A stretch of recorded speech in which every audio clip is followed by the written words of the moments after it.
છૂટો છવાયો વરસાદ કે પછી મધ્યમ વરસાદ થઈ શકે। ચોમાસા પહેલા આગમન થઈ ગયું છે વરસાદનું અને આ એક ખેડૂતો માટે પણ રાહ જોઈ રહ્યા હતા, તેમના માટે રાહતની બાબત કહી શકાય। પ્રી મોન્સૂન એક્ટિવિટી 5 ઇંચ વરસાદ વરસી રહ્યો છે। મધ્ય ગુજરાતમાં મુશળધાર વરસાદ થઈ રહ્યો છે।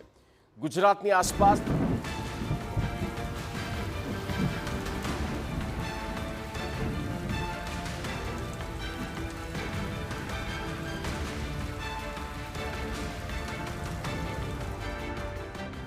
રાજ્યમાં જામ્યો વરસાદી માહોલ।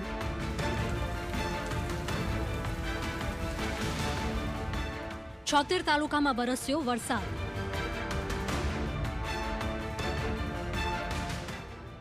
સત્તર તાલુકામાં 1 ઇંચથી વધુ વરસાદ।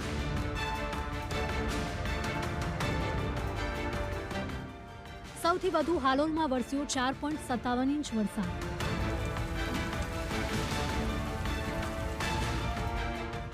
હજુ 24 કલાક રહેશે વરસાદી માહોલ। રાજ્યમાં ચોમાસા પહેલા જ જામ્યો છે અષાઢી માહોલ। મધ્ય ગુજરાતમાં મુશળધાર વરસાદ થઈ રહ્યો છે। છેલ્લા 48 કલાકમાં મધ્ય ગુજરાતમાં 11 ઇંચ વરસાદ વરસ્યો છે અને હજુ પણ વરસાદની આગાહી છે। જો કે માત્ર મધ્ય ગુજરાત જ નહીં પરંતુ ઉત્તર ગુજરાતથી લઈને દક્ષિણ ગુજરાત અને સૌરાષ્ટ્ર સુધી હાલ વરસાદી માહોલ જામ્યો છે।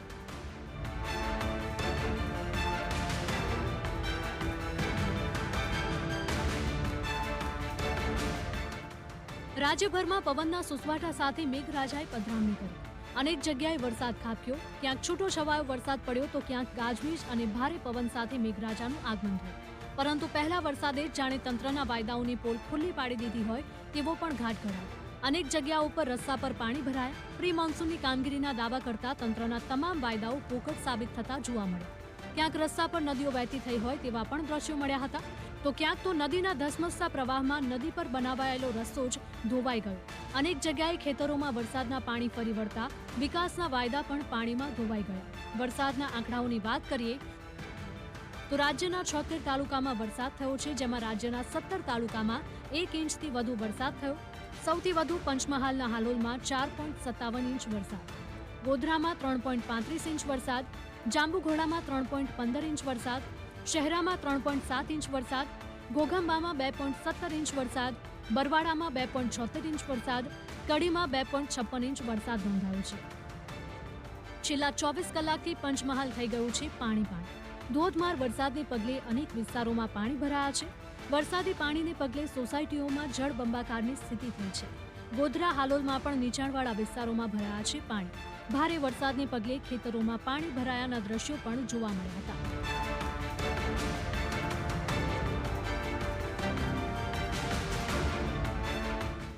પંચમહાલ જિલ્લામાં ધોધમાર વરસાદ થયો છે। ગોધરાના કાંકણપુર નજીક મયો નદી પર નિર્માણાધીન બ્રિજ ડૂબ્યો છે। કાંકણપુર અને રામપુરાને જોડતો માર્ગ બંધ કરાયો છે। નજીકના ગ્રામ્ય વિસ્તારોમાં પણ અનેક નાના માર્ગો બંધ થયા છે તો કેટલાક વિસ્તારોમાં વૃક્ષો ધરાશાયી થવાની ઘટના પણ સામે આવી।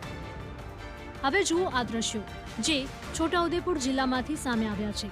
ભારે વરસાદ બાદ રોજકુવા ગામમાં ડાયવર્ઝન ધોવાયું હતું। સ્લેબ ડ્રેનની કામગીરી ચાલતી હોય તંત્રએ ટેમ્પરરી ડાયવર્ઝન આપ્યું હતું। ભારત નદી પરનો બ્રિજ તૂટતા ભારે વાહનોને અહીં જ કરાયા હતા ડાયવર્ટ। ડાયવર્ઝન ધોવાઈ જતા વાહન ચાલકો હાલાકીમાં જોવા મળ્યા હતા। છોટાઉદેપુરથી તેજગઢ, ડુંગરવાંટ, પંચમહાલ જવાનો રસ્તો ધોવાતા મુશ્કેલી વધી ગઈ છે।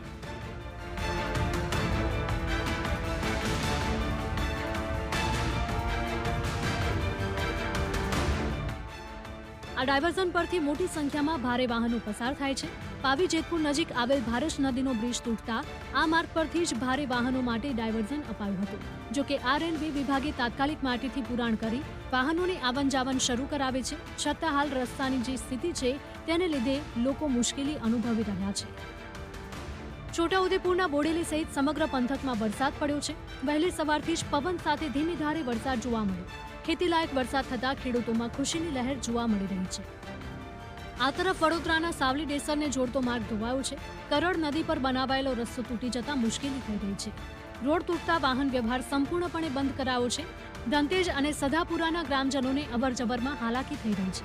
વિદ્યાર્થીઓ, ખેડૂતો અને નોકરિયાતોને અવરજવરમાં મુશ્કેલી થઈ રહી છે। માત્ર મધ્ય ગુજરાત જ નહીં પરંતુ દક્ષિણ ગુજરાતના જિલ્લાઓમાં પણ થઈ છે મેઘમહેર। અનેક વિસ્તારોમાં ધોધમાર વરસાદ થયો છે। ગઈકાલે રાત્રે પણ શહેરમાં નોંધાયો હતો ભારે વરસાદ.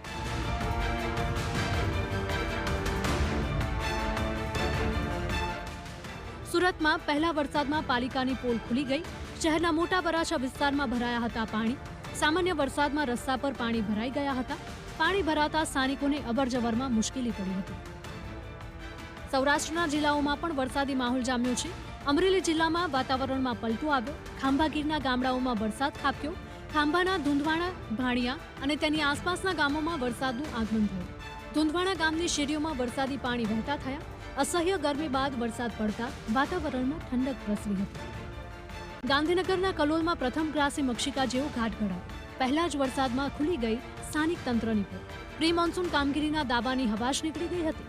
પહેલા વરસાદમાં અનેક ઠેકાણે પાણી ભરાયાના દ્રશ્યો જોવા મળ્યા. આયોજન વગર આડેધડ વિકાસના કામોને પગલે મુશ્કેલી વધી ગઈ છે.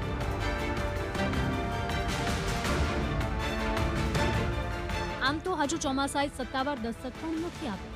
ત્યાં આવી સ્થિતિ જોવા મળી રહી છે. જ્યારે ચોમાસાનો એક ધારો વરસાદ આવશે ત્યારે શું થશે? Bureau report, TV9.